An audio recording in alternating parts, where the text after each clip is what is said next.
بسم اللہ الرحمن الرحیم۔ السلام علیکم۔ آن لائن کلاسز میں خوش آمدید کہتے ہیں۔ آج گفتگو اس حوالے سے بہت اہم ہے کہ آج آپ کا جو اردو کا پیپر ہوتا ہے اس کو حل کرنے کا مکمل طریقہ کار بتایا جائے گا۔ طریقہ کار بھی، اور اس کے بعد جو سب سے اہم بات ہے وہ یہ کہ وقت کو کس طرح جو ہے تقسیم کرنا ہے سوالات کے حساب سے، یہ بہت اہم بات ہے۔ یہ اس وجہ سے اہم بات ہے کیونکہ بعض اوقات اردو کا پیپر ہم جب لکھنا شروع کرتے ہیں تو پھر کیونکہ یہ طوالت کے لحاظ سے دوسرے آپ کے جتنے پیپر ہیں ان سے منفرد ہوتا ہے، تو ہمارا آدھا سوال یا ایک سوال رہ جاتا ہے،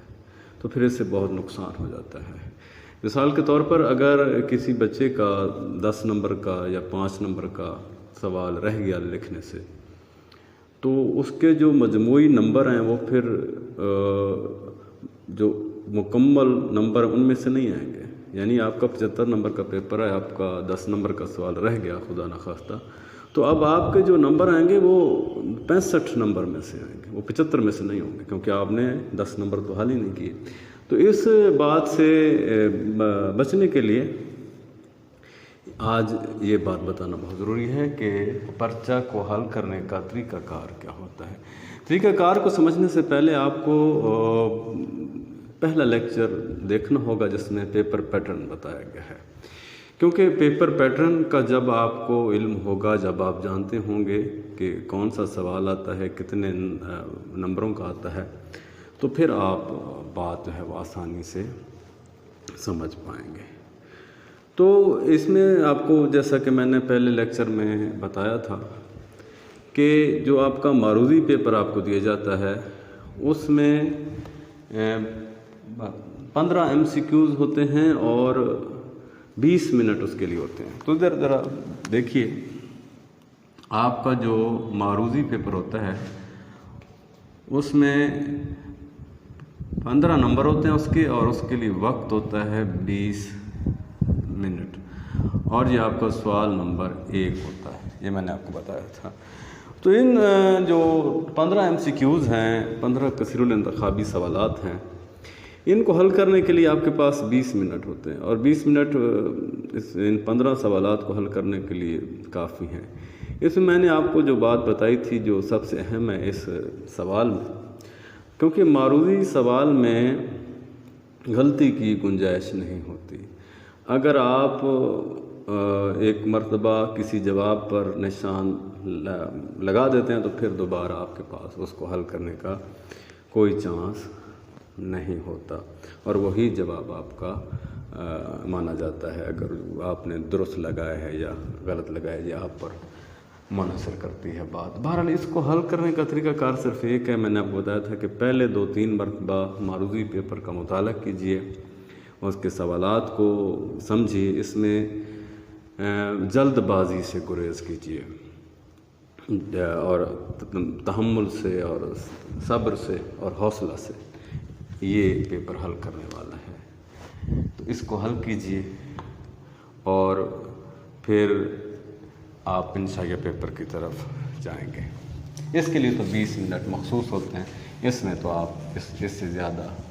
وقت آپ کو نہیں دیا جا سکتا۔ اس کے بعد جو آپ کو انشائیہ پیپر دیا جاتا ہے، آپ اس بات کو سمجھیے گا، اس کے لیے آپ کے پاس 2 گھنٹے اور 10 منٹ کا وقت ہوتا ہے، اور اس کے نمبر ہوتے ہیں جناب علی 60، کیونکہ 15 نمبر آپ کے وہ معروضی پیپر والا، تو 75 نمبر کا آپ کا پیپر ہوتا ہے۔ تو اس سوال میں سوال نمبر 2 سے سوال نمبر 7 تک کل 6 سوالات آپ نے حل کرنا ہوتے ہیں۔ سوال نمبر 2، 3، 4، 5، 6 اور 7۔ سوال نمبر 1 آپ کا وہ معروضی پیپر ہوتا ہے۔ تو انشائیہ پیپر ہمیشہ سوال نمبر 2 سے شروع ہوتا ہے۔ تو اس میں جو سب سے پہلا آپ کا سوال ہوتا ہے